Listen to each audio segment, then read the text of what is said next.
लक्ष देणारे. बाई नाही तर काही नाही. म्हणून मला आता विषय आला म्हणून सांगते.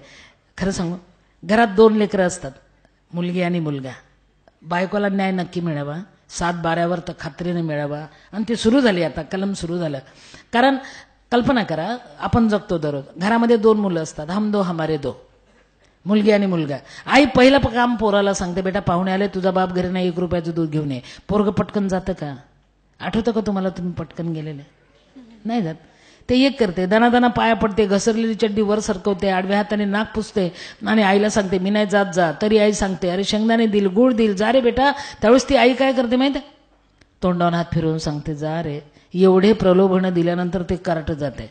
आणि जाताना कसं जाते माहिती आहे? डाव्या हातात ग्लास घेते, उजव्या हातात रुपया घेते, 1च रुपया असतो. आणि त्या पाहुण्यांकडे डोळे काढून बघते आणि पाहुण्यांकडे बघत बघत ठाण ठाण ग्लास ठोकतच जाते कार्ट.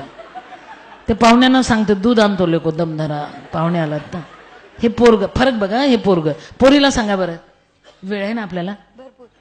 संपला नाही ना? भरपूर आहे, भरपूर आहे. तुम्ही थकला नाही ना? पोरीला सांगा बघा, फरक बघा. पोरीला सांगा बेटा 1 रुपयाचं दूध घेऊन ये बाळ. ती काय करते माहिती आहे? लक्षात घ्या मी बोललेलं. ती एक नजर आईकडे पाहते, नजरेने सांगते काळजी करू नको, घेऊन येते, न बोलता. ती डाव्या हातात कच्चा रुपया पकडते. तिला माहित असते हरवला तर 2रा रुपया आईकडे नाही, बाप घरी नाही. देवानी कशी उपजत बुद्धी दिली तिला बघा. म्हणून बाई नाही तर काही नाही.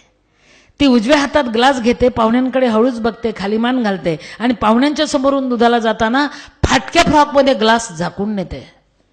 पाहुण्याच्या बापालाही ग्लास दिसू देत नाही, आपल्या बापाच्या घरी दूध नाही.